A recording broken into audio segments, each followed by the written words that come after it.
In this video, I'll go over what you can do to make sure your first booked voiceover job is a success. And this is going to include what to do before the session, during the session, and then I'll throw in some additional tips that even if you've had booked sessions before, these are really good reminders. There could be nothing that could produce more anxiety than your first booked voiceover job, or even if you're just a few years in. From the euphoria of booking the job to actually getting directed in the actual session, it can be a roller coaster of emotions. And here are some of the tips that I've learned over the years that may help reduce that anxiety. What to do before the session. First off, equipment inventory check. Do this at least a day before. Make sure everything is in working order. Check to see that everything's charged, set up a Source Connect test with source elements if you're using, and actually sometimes engineers will call you to do a test beforehand as well. Taking care of the tech part will relieve half the anxiety you probably have. Number 2, script review. Look over the script if you have it. You might already have it from the client or the agent, and if it's a commercial, make sure you know what time you're supposed to hit. Review any additional materials they may have sent, like video or music or what have you. Sometimes they'll actually send a Dropbox and say, hey, here's the scratch that we have. Check it out before the session. The other thing that I like to do is I always pull up my audition as well, just to remember my delivery and the different takes that I did. Even though clients may direct you away from that, it's still good to know. Most likely if they did like it, they'll have shared that with the engineer on the other end who can actually play it back if you need it. Number 3, time check. I double check the time and the zone, especially, and add in 15 minutes like a buffer before any session to my calendar. On some occasions, I've quadruple checked. Now, during the session, I always run a backup, even if using Source Connect. I label a file, save it, have it ready to record.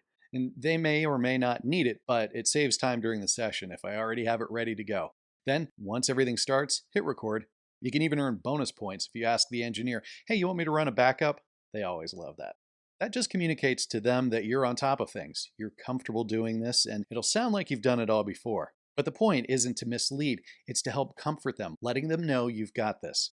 Also during the session, client interaction. Now, depending on how the client is connecting with you, sometimes there's a slight delay if it's on Source Connect, or even a good amount of echo. The engineer will usually be able to take care of that, but still, sometimes you might have to deal with that.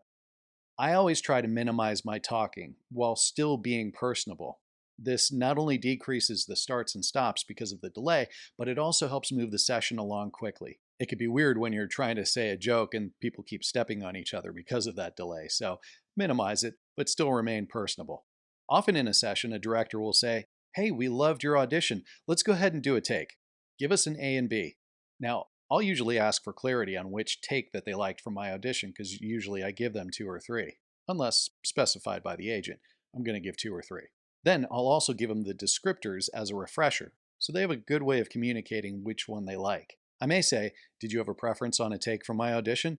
The first one was really upbeat, and then the second one was more relaxed and casual. That helps give me a clear idea of what they're looking for, and it gives them a vocabulary to describe it. Still during the session, with direction, receiving direction can be harder than you think in these situations. Sometimes there are too many cooks in the kitchen, so to say, meaning 3 or more people giving directions. That can get a little awkward. Both Heidi and I have had sessions where one person gave one direction and then another just contradicted what that person gave. So if that happens, take a breath, it's okay. And in this case, usually the engineer is good enough and will be the voice of reason and call it out gently to the client. Just one more reason we love engineers. But if the engineer doesn't chime in, the best tip is to repeat the direction back to them. That gives you time to process it and allows the director to confirm it. For example, you may say, great, just to make sure that I understand, you want me to speed up the first paragraph, add more weight to the opening line, and be more confident on the end line, for example. For our VO Monthly Mentorship membership, we had John Roberts, owner of Soundbite Studios, join us. He's owned Soundbite for decades and has conducted thousands and thousands of sessions. Not only is he the owner, but he's also a great engineer. And he helped the group figure out ways to troubleshoot potential issues and get an idea of what to expect from a booked session. If you want to check out the VO Monthly Mentorship membership and how you can be a part of a vibrant and interactive voiceover community, I'll have more info for you in a minute. But right now, here are some additional tips and advice to help you out in a book job, whether you've been at this is your first time or you've been at it for years. So just know the engineer is on your side. If there's an issue with your home studio, calmly tell the engineer and ask if they have any advice. Write down notes during the session, including the engineer, the director, the client, any names that you can get. and companies that they work for. And after you get all that, become a super sleuth. Connect with them on LinkedIn afterward about how you enjoyed the session. Just, connect with them and then write a little note for them. Thank the clients for having you. It's just a great way to follow up. And then don't get anxious about a line read or lots of direction. It's normal. Just take your time and do your best. There's a reason that they booked you. Now, oppositely, if it's a horrible session, just know it's not the end of your career. Take it as part of the learning process. But odds are you're going to do fine. Well, that's it. Hope you found it helpful. We've all been through it. The good, the bad, the ugly. And after a while, you're able to just look back and think, wow, I did it.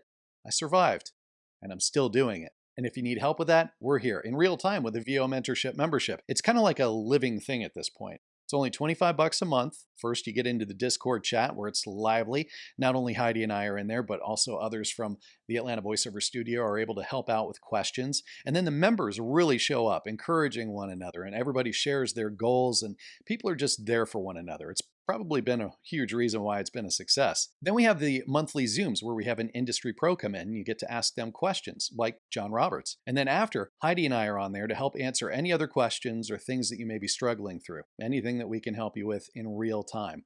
But we always try to make ourselves available. And you also have on-demand videos of past industry pros where you'll learn a ton about a bunch in the industry. There's a whole lot more, but I'll link where you can go to check it out or sign up. We'd love to have you.